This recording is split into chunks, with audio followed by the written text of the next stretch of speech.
अंतर्गत सीपत थाना क्षेत्र में एक हत्या की घटना आगू है। ग्राम टेकर में बाप बेटा मन पुराना रंजिश ल लेके एक युवक के दिन दहाड़े धारदार हथियार ले ताबड़तोड़ हमला करत हुए हत्या कर दी।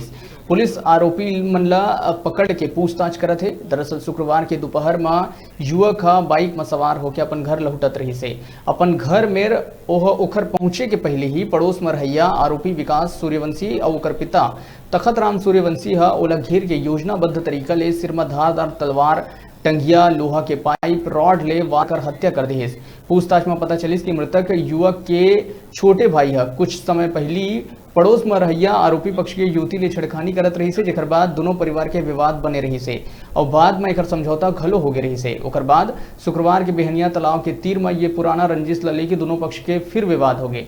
ओकर बाद दोपहर में मोतीलाल सूर्यवंशी अपन घर ले बस स्टैंड कती सिम लेबर जात रही से, जेकर वापिस आए बर रहैया आरोपी बाप बेटा मन घात लगाए बैठे रहे हैं और चांदनी चौक में घर में पहुंचत ही आरोपी बाप बेटा हमला शुरू कर दी, जेकर से मोतीलाल के सिर फट गए और मौका में ही ओकर मौत हो गए। खून से लथपथ मोतीलाल के लाश सड़क में ही पड़े रही से सूचना मिलत ही सीपत पुलिस मौका में पहुंच के सौला पोस्टमार्टम बर अस्पताल भेज के आरोपी बाप बेटा ला हिरासत में लेके पूछताछ शुरू कर दिए है।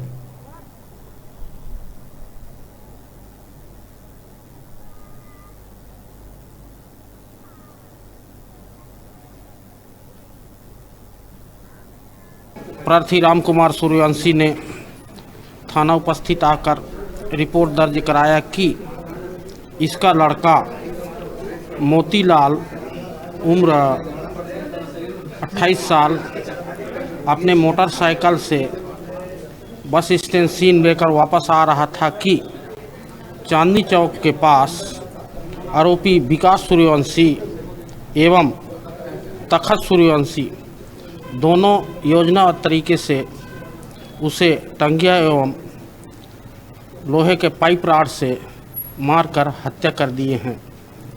हत्या का कारण अभी तक की जांच में ज्ञात हुआ है कि आरोपी की लड़की और मृतक के छोटे भाई परमेश्वर 3 महीना पहले छेड़खानी की शिकायत हुई थी, जिसमें आपस में राजीनामा कर लिए थे, लेकिन इनकी रंजिश बनी हुई थी और आज मृतक तालाब नहाने गया था। उस समय इनकी आपस में तू में लड़ाई झगड़ा हुआ। उसके बाद इस घटना को आरोपीगण ने अंजाम दिए हैं।